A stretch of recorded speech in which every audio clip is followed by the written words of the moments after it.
Parshat Terumah describes exactly how the Mishkan, the tabernacle, was to be constructed, with very, very precise details of what the walls are made out of, what the furniture is made out of. The whole plan, the whole diagram of the Mishkan is discussed in immense detail. And the Torah tells us about the krashim. These were wooden planks that were covered in gold, inserted into silver sockets, and they were all lined up next to each other to create a wall. There was no actual roof itself, roof structure, but there were curtains that hung over the top of the krashim, of the boards, and down their sides to create a type of a tent. And in fact, there were 3 levels of curtains. And the curtains would hang over the side, and some of the curtains were longer than the others. They would hang over those golden beams, and one set of curtains would even cover the silver sockets at the bottom. And the Talmud says, what is the purpose for this? What is it teaching us? Why didn't the roof hangings, the curtains, just go over the top? Why did they have to hang down the entire side and reach down to the bottom to where the silver sockets were? And it uses this expression to teach us that a person has to be chas ala yafeh.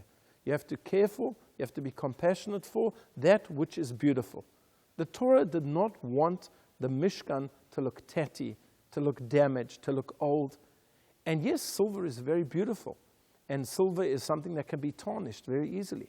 And therefore, the hangings have to reach down, right down to the bottom to cover the silver so that it doesn't get damaged. And they were traveling through the wilderness where there was a lot of hot weather, there was sand, there were storms, there was wind. And so the Torah tells us that we have to cover that which is beautiful. You know, today we live in a throwaway society.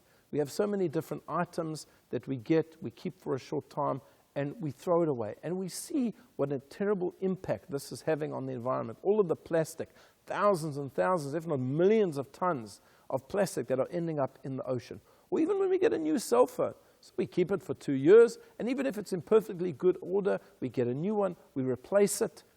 We have no idea and sense of taking care of that which is beautiful, of taking care of that which provides us with some type of a benefit. Here the Torah tells us, you have this beautiful building, you have this beautiful construction, look after it, care for it. You never know when you're going to need it again.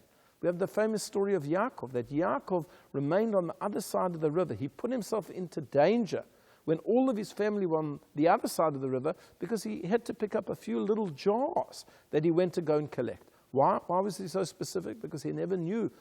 Perhaps he would need to use those again.